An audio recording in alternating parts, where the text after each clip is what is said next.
Dios bendiga a todos los que están siguiendo esta transmisión. Es un placer para mí dirigirme a ti nuevamente. Hoy veremos el tema de escatología, nuestra sesión 79. El título, 80,000 argumentos del por qué la iglesia no pasa por los 7 años de la tribulación. Hoy más que nunca debemos estar conscientes de que Cristo viene en cualquier momento. Las últimas 6 sesiones de escatología hemos visto 5 argumentos del por qué la iglesia no pasará por los 7 años de la tribulación. El argumento 1, dijimos, voy a hablar brevemente de los que ya habíamos hablado. El argumento 1, por la naturaleza misma de la tribulación, ya que la tribulación es un periodo de ira, juicio, indignación, oscuridad, destrucción, castigo, dolor, sufrimiento y muerte.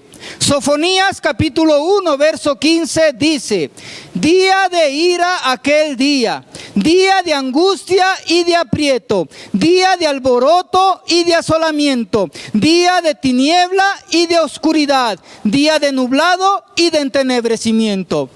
Y Jeremías capítulo 30 verso 7 dice: ah, cuán grande es aquel día, tanto que no hay otro semejante a él, tiempo de angustia para Jacob.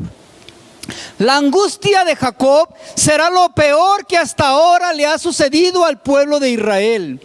Peor que lo que le pasó en Egipto con el faraón. Peor que lo que le pasó en Babilonia con Nabucodonosor.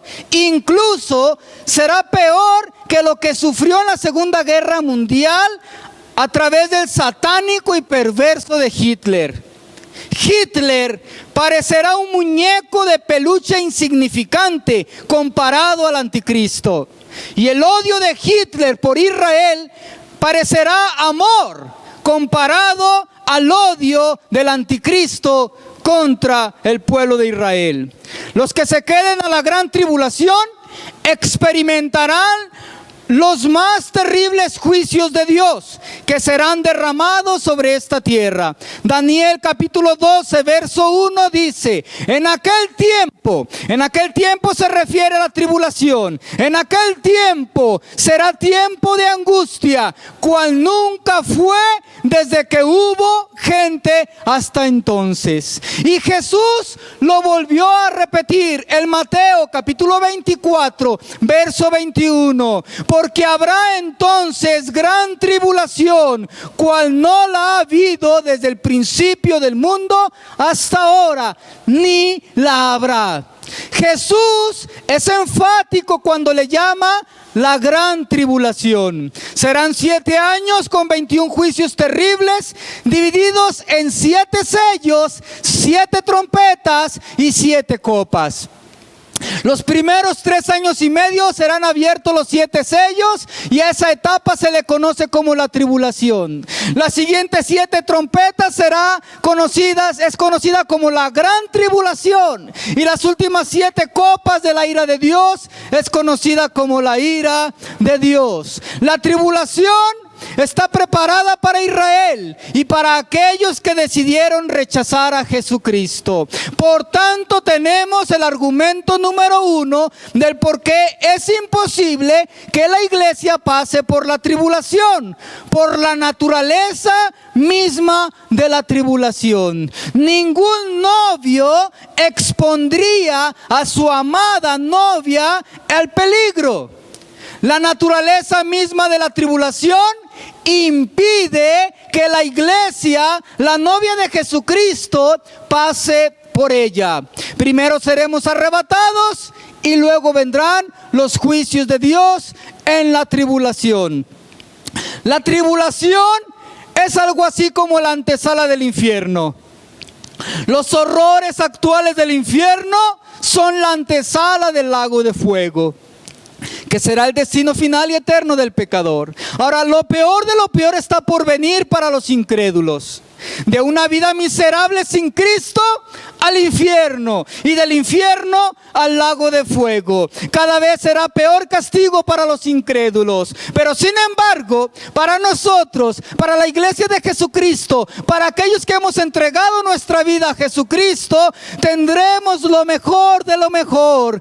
Y lo mejor de lo mejor Dios lo ha preparado para nosotros. De una vida de fe en Cristo Jesús al tercer cielo. Y en el tercer cielo estaremos en el tribunal de Cristo, donde recibiremos coronas de recompensas. Serán las bodas del Cordero y será la fiesta de bodas del Cordero. Luego experimentaremos el milenio reinando con Cristo 1000 años y al final la nueva Jerusalén. Esto a grandes rasgos, es decir, que cada bendición será mejor que la anterior para los creyentes.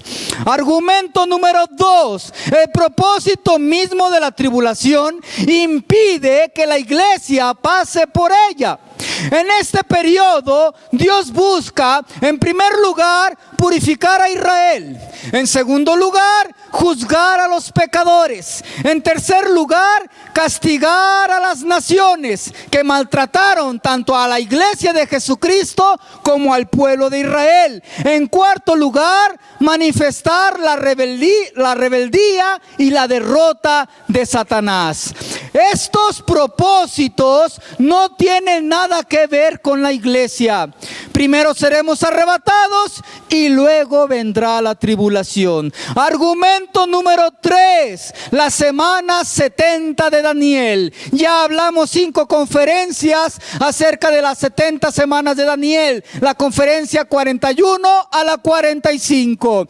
Esta semana de años son los 7 años de la tribulación preparados por Dios para Israel. Durante la semana 70, que es la gran tribulación, el actor principal es el pueblo de Israel y no la iglesia de Jesucristo. Esta semana 70 está registrada en Jeremías 30, Daniel 9, Mateo 24 y en Apocalipsis del capítulo 6 al capítulo 19 y algunos otros pasajes más. Daniel capítulo 9 verso 24 nos dice para quién es esta semana 70. Las 70 semanas, ¿para quiénes son? El ángel Gabriel le dijo al profeta Daniel: 70 semanas están determinadas sobre tu pueblo y sobre tu santa ciudad. Sobre tu pueblo, los judíos, Israel, y sobre su santa ciudad, ¿quién? Jerusalén.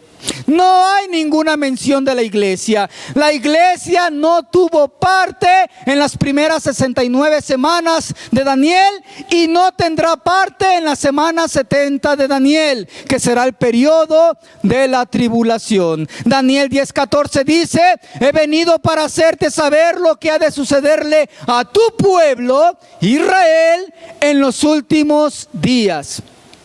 No hay ninguna mención de la iglesia. En Jeremías capítulo 30 verso 7 dice: cuán grande es aquel día, tanto que no hay otro semejante a él, tiempo de angustia para Jacob. Y todos sabemos que Dios le cambió el nombre a Jacob a Israel. El tiempo de angustia para Jacob en realidad es el tiempo de angustia para el pueblo de Israel. Es llamado el tiempo de angustia para Jacob, pero nunca el tiempo de angustia para la iglesia. Primero seremos arrebatados, luego vendrá la angustia de Israel, la tribulación. Argumento número 4 por el cual la iglesia de Jesucristo no pasará por los 7 años de la tribulación. Mateo 24. Mateo 24 habla de esta semana 70, la tribulación solo para Israel y los pecadores que rechazaron a Jesús. No es para la iglesia. Ya vimos más de 6 conferencias de Mateo 24. Hablamos de la hermenéutica y dijimos que una de las reglas, escucha esto por favor, esto te va a servir para cualquier tipo de interpretación de la escritura, sea escatología, teología, soteriología, amartiología o lo que quieras tú estudiar de la escritura. Una de las reglas de la hermenéutica, que la hermenéutica es la que sirve para interpretar correctamente las escrituras, es tomar en consideración el propósito del libro o del pasaje que se está estudiando. Y el propósito se conoce estudiándolo con atención, observando en todo momento argumento la regla de oro de la hermenéutica, o la regla de reglas de la hermenéutica, que es que el mejor intérprete de la Biblia es la Biblia misma. La regla número 1 de la hermenéutica: es preciso tomar las palabras en su sentido usual y ordinario. Cada escritor bíblico escribió en medio de una cultura específica, con el propósito que las personas comprendieran el mensaje presentado. Por esta razón usaron un lenguaje que era común y corriente de su época. Un lenguaje sencillo, es decir, usaron palabras conocidas y de fácil comprensión. Tú y yo batallamos en entender muchas cosas de la Escritura porque nuestra cultura es diferente. Somos occidentales, siglo XXI, ya lo hablé en la sesión pasada. Tenemos que adentrarnos a la cultura y al siglo en el cual fueron escritas esas palabras para poder entenderlas mejor. Por eso, no solo debemos leer el pasaje, sino que debemos entender qué quiso decir el escritor en ese momento. No debemos tomar los textos, escucha esto, no debemos de tomar los textos fuera de su entorno cultural específico. La regla número 3 de la hermenéutica dice que es necesario considerar el contexto del pasaje. Es decir, tenemos que ver todo el contexto del pasaje y no sacar un versículo solo. Sacar el texto de su contexto es un error teológico terrible y horrible. En hermenéutica es obligatorio contestar las preguntas: ¿quién lo escribió? ¿Cuándo lo escribió? ¿Dónde lo escribió? ¿Bajo qué circunstancia lo escribió? ¿Y para quién lo escribió? Haciendo estas reglas de la hermenéutica podremos entender mejor la Escritura e interpretarla de una manera más correcta.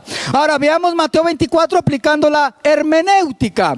¿Quién lo escribió? ¿Quién escribió el Evangelio de Mateo? El apóstol judío Mateo. ¿Cuándo lo escribió? En el siglo I, aproximadamente en el 80 después de Cristo. ¿Dónde lo escribió? En Israel. ¿Bajo qué circunstancias escribió Mateo su Evangelio de Mateo 24 específicamente? En Mateo 24, Mateo está narrando la respuesta de Jesús a 3 preguntas que le hicieron sus discípulos judíos acerca del futuro de los judíos. Ahora, ¿a quién le escribió Mateo su evangelio? A los judíos. Entendiendo eso podemos comprender mejor. Escritos antiguos afirman que Mateo escribió el evangelio en su lengua materna, es decir, el hebreo. Y esto tiene sentido, tiene lógica, ya que Mateo, un judío, le escribió su evangelio para sus compatriotas judíos. Ahora, entonces pues, Mateo, apóstol judío, escribió para sus compatriotas judíos, con un corazón judío, una mente judía, una cultura judía, en idioma de los judíos, presentando a Jesús como el Mesías judío prometido, el Rey de Israel, el león de la tribu de Judá. Todo lo que contiene el Evangelio de Mateo es usos, costumbres, cultura y vocabulario de los judíos. Un lenguaje 100% judío para los judíos. No lo escribió para nosotros. No lo escribió para la iglesia. Porque la iglesia todavía no existía. Todavía no existía la iglesia. La iglesia nació en Hechos capítulo 2 en Pentecostés y fue la iglesia judía, la iglesia cristiana judía, por así decirle, porque la iglesia gentil cristiana nació hasta Hechos capítulo 10 en casa de Cornelio. Tenemos que entender todo eso. Ahora, Jesús contestó preguntas de los judíos referente al futuro de los judíos. Por tanto, el argumento 4 es Mateo 24. La tribulación de Mateo 24 habla para Israel, no para la iglesia. Primero seremos arrebatados, luego vendrá la tribulación de Mateo 24 para los judíos. El mes pasado vimos el argumento número 5 del por qué la iglesia no pasará por la tribulación. Porque la iglesia es la novia, la amada, la desposada, la protegida. Sería ilógico que Cristo azote a su amada esposa, su iglesia, su propio cuerpo. Es por eso que la tribulación no es para la novia de Jesucristo. Jesucristo no va a poner a su novia amada para sufrir en los 7 años de la tribulación. La iglesia ama a Jesucristo, espera a Jesucristo, anhela la venida de Jesucristo. Sin embargo, en la tribulación, la gente huirá de Jesucristo. Repito, la iglesia ama a Jesucristo, espera a Jesucristo, anhelamos la venida de Cristo, pero sin embargo, en la tribulación, la gente que esté en la tribulación huirá aterrada de Jesucristo. Dice la palabra de Dios en Apocalipsis capítulo 6, versos 16 y 17. Y decían a los montes y a las peñas: caed sobre nosotros y escondednos del rostro de aquel que está sentado sobre el trono y de la ira del Cordero, porque el gran día de su ira ha llegado. La gente va a huir de Jesucristo.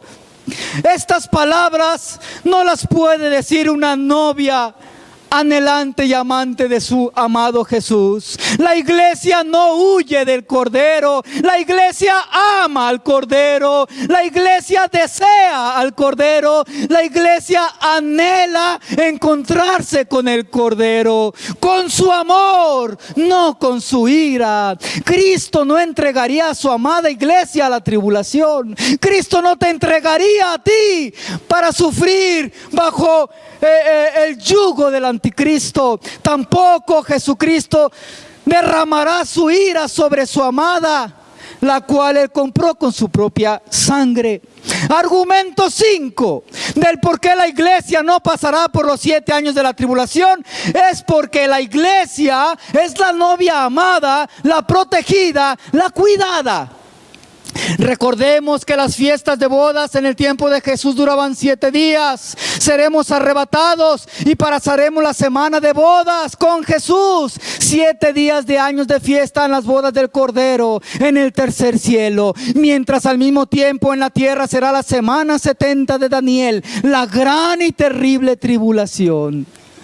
La iglesia es amada y protegida. Entonces pues tenemos el argumento número 6, la promesa de protección de Dios. La iglesia de Jesucristo no va a pasar por los 7 años de la tribulación porque Dios lo ha prometido. Dios lo ha prometido. El periodo de la tribulación es llamado en la Biblia un día de ira, de acuerdo a Sofonías capítulo 1 verso 15. Pero la Biblia dice en 1 Tesalonicenses capítulo 5 verso 9, la Biblia dice para la iglesia que Dios no nos ha puesto para ira.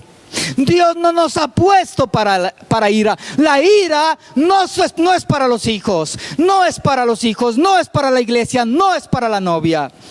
Apocalipsis capítulo 3 verso 10 dice: por cuanto has guardado la palabra de mi paciencia, también yo te guardaré de la hora de la prueba que ha de venir sobre el mundo entero, para probar a los que moran sobre la tierra. Aquí habla de la tribulación. Dios ha prometido que nos va a guardar a su iglesia que le ama, a su iglesia que le ama. Ahora aquí habla de la promesa de protección, y en el verso siguiente da otra promesa, pero también da una advertencia. En Apocalipsis 3:11, el siguiente versículo dice: he aquí yo vengo pronto, retén lo que tienes para que ninguno tome tu corona. Ve qué preciosas palabras dice la palabra de Dios. Repito, Apocalipsis capítulo 3 verso 10 y 11: por cuanto has guardado la palabra de mi paciencia, yo también te guardaré de la hora de la prueba que ha de venir sobre el mundo entero, para probar a los que moran en la tierra. He aquí yo vengo pronto, retén lo que tienes para que ninguno tome tu corona. A ti y a mí se nos ha prometido que Él viene por nosotros a protegernos, a rescatarnos antes de que sean derramados los 21 juicios en los 7 años de la tribulación. Primero seremos arrebatados y protegidos de la ira. Luego vendrá la ira de Dios y la tribulación. Mientras que nosotros seremos coronados en los cielos, adornados y embellecidos en el tribunal de Cristo, en las bodas del Cordero y en la fiesta de bodas. La iglesia es amada y protegida. Entonces pues tenemos el argumento 7, el ejemplo de Noé, y el argumento 8, el ejemplo de Lot. Dice la escritura: y será como en los días de Noé, y será como en los días de Lot. ¿Qué pasó en los días de Noé? ¿Qué pasó en los días de Lot? Vemos pues que Noé y su familia fueron protegidos. Dios cerró la puerta del arca y luego vino el diluvio. Nosotros primero seremos arrebatados y luego vendrá el juicio de la tribulación, así como sucedió en tiempo de Noé. Argumento 8, el ejemplo de Lot. Dice la palabra de Dios, rápidamente leo Génesis capítulo 19, verso 12 al 16. Verso 12, saco el extracto que me interesa compartir contigo. Verso 12, dijeron los ángeles a Lot: junta todo lo que tienes, esposa, hijos, nueras, yernos, todo, sácalo de este lugar, porque vamos a destruir este lugar, por cuanto Dios nos ha enviado para destruirlo. Dice la palabra de Dios que Lot salió rápidamente y fue a hablar con sus 2 yernos y les dijo: Dios va a destruir este lugar. Y ellos no le creyeron. Ve qué tremendo. Dios les dio la oportunidad a los yernos de Lot de ser salvos. Sin embargo, tristemente ellos no quisieron salir y murieron en el juicio de Dios. Dios quiere bendecir. Aquí yo puedo sacar una verdad espiritual tremenda, ¿sabes?